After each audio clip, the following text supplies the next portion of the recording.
Hey, welcome to the third episode. This episode is all about mindset. What is the right mindset to change your life? I will talk about how we are born into a world full of change with some unchangeable aspects. Then I'll talk about the importance of making a clear distinction between changes that are within our reach and changes that are not. With so much shit happening around us right now, how can we squeeze some more good shit into our lives and avoid drowning in bad shit? I think it all has to do with mindset. Of course, you can always go about your life resisting change. You can attempt to stay the same person, control your environment, and say no to everything you cannot stomach. And yes, this will give you some short-term relief. But at some point you will encounter something that's impossible to digest. And then it will take just one last blow for shit to hit the fan.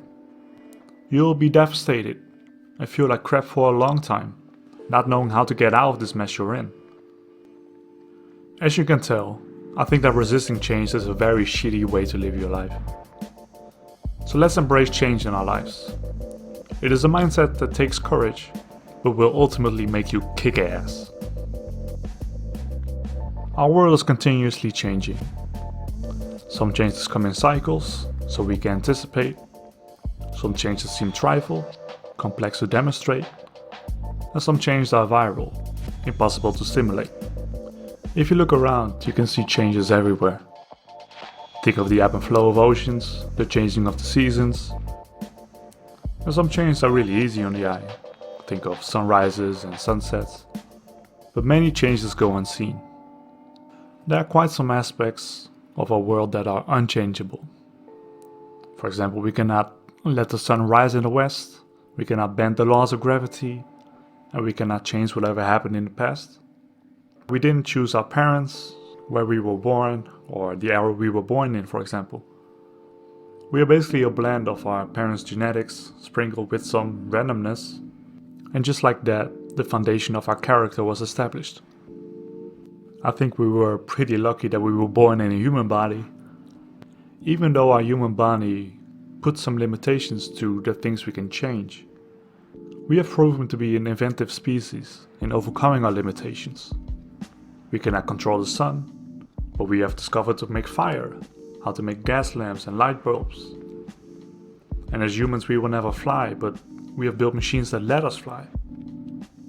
These machines even flew us past the atmosphere, so we will not even be bound to Earth, because innovations will take us to other planets in the universe. So you can say that change is at the heart of all human evolution. But for Saga, I won't tell you how to build your own rocket ship. I want to focus on the change that is within you. And for that, I think it's important to make a clear distinction. We can distinguish two types of change: external and internal change. External change is everything that happens around you, all the factors that are not under your control. So this includes the weather, all the people around you, the capitalist system, climate change, technological advancements, you name it. Internal change, however, is within your control. It is everything that you can achieve with your mind and body.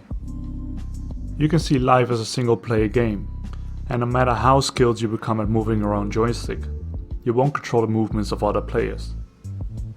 And that's a comforting thought, because it also means that no one else is controlling you. But all of this does not mean that external changes do not have an impact on you. External changes may follow after making internal changes. If you start handing out compliments, people may start to like you. If you stop smoking, then your car stops smelling like a driving ashtray. And vice versa, internal change may follow after external changes.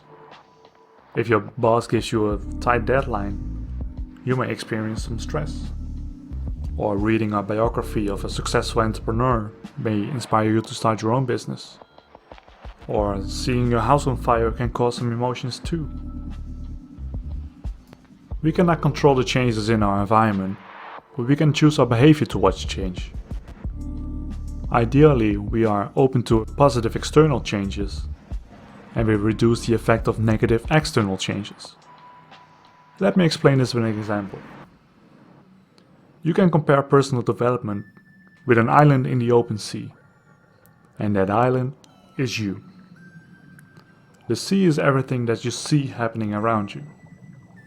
On the coastline, external changes collide with your island and they make waves. Often the waves are gentle, so you can just lay back and enjoy the moment. But great external change may occur in your environment, causing storms with poor conditions and floods that you simply have to endure. There may be great tectonic shifts causing the foundation of your islands to tremor. Think of rapid technological advancements or even more acute, a global pandemic. But the waves of external changes at the coast of your island are not all bad though. You can also use the water to build streams to irrigate your island, allowing you to build fountains of inspiration and knowledge. And in the meantime, you can think of ways to become less affected by poor conditions. You can start building perseverance, confidence, and resilience. You can become mindful and train your eye to recognize surges. All to make sure that your body and mind are ready when the next storm hits. This way your island will stand through the hardest times, and not even a tsunami will wash you away. The wise man makes an island of himself that no flood can overwhelm. So how would you grow your island? How would we increase the amount of control that we have over our own lives? The concept is very simple. We have a circle of influence and a circle of concern. The circle of influence consists of all the things in life over which we have some degree of choice. Think of where you live, what kind of job you do, what kind of books you read, which clothes you wear, you name it. The circle of concern are all the things we care about, but are beyond our control. Think of the weather, the news, the economy, the opinion of other people, the sex lives of celebrities. And whichever part of the circle we spend the most time in will grow. The size of our circle of influence is determined by internal changes. The size of our circle of concern is determined by external changes, but also by the attention we give to it. A reactive person focuses on the things within the circle of concern, which leads to externalization, negative energy, and causes the circle of influence to shrink. A proactive person, however, focuses on the things that he or she can do, and this way grow that circle of influence. Reactive people believe that the world is happening to them. They come up with reasons why they will never achieve their goal, but their reasoning is the only reason they do not. They tell themselves that their lives are bound to fail because of factors or circumstances that are beyond their control. Or more simply said, they make up excuses.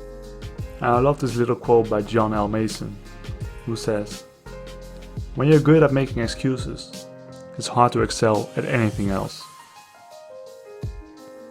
One of the most common excuses that reactive people use is, "I cannot help it, this is just the way I am." But what they really mean to say is, "I will keep doing what I'm doing, and I'm not responsible for what I'm doing, so I will not feel guilty if I keep doing it." It is very self-limiting and becomes a self-fulfilling prophecy. You remove the possibility of changing your behavior in certain situations and doing better. But very often, the changes that we have to make are actually within our control, so the excuses are just bullshit. And only people who can break this pattern of thinking can start changing. So if you really want to change, you must confront yourself. Are you a proactive person? Take a moment to reflect on this question. Ask yourself whether you have made up excuses for not achieving your goals. And to help you, I will give you a list of some more common excuses you may recognize. I'm too old to start now. Man, I wish I could draw, but I'm simply not creative. I want to start a business in that area, but everything that I want to do has been done before. I mean, I would do that if I didn't have a family to care about. Now I can't help it. It's part of my culture. That's not how I was raised. What do you mean? I've been doing it this way for 25 years already. So, Are you really a reactive person already? It's time to stop making excuses. It's time to start committing. Most people want to leave open the possibility of I can do it if I try, by not committing to anything. It's people like them who talk that coulda, woulda, shoulda stuff. And if you keep making up excuses, you will never take the steps needed to grow. By not committing to anything, you will not be able to move on. And in 20 or 30 years, you will look back at your life with regret, wishing that you did more. You will be more disappointed by the things that you didn't do than by the things that you did do. And the past does not determine your future at all. Just that we have a poor track record of doing something doesn't mean that we cannot improve and set a new record. You can change long-standing habits. You can acquire new skills. All you need to do is just rewrite the software of your brain. If you are unhappy with who you are right now, then stop your current lifestyle. Forget about all your dispositions. Start living in the here and now. Imagine a better future and commit to the changes you need to make. It's time to turn I wish I had into I'm glad I did. And Freshaka will help you on this journey. Coming back to the island and sea analogy that I used earlier, Freshaka will give you all the instructions to build and grow your own island. We will provide you with the best practices of personal development derived from dozens of self-help books, real-world examples, and just common sense. And if you join our community, you can connect with other people who are also working on their personal development. Let's turn self-improvement into something we can do together. And I think the following quote by William James says it all. We are like islands in the sea, separate on the surface, but connected in the deep. I'll meet you at freshaka.com.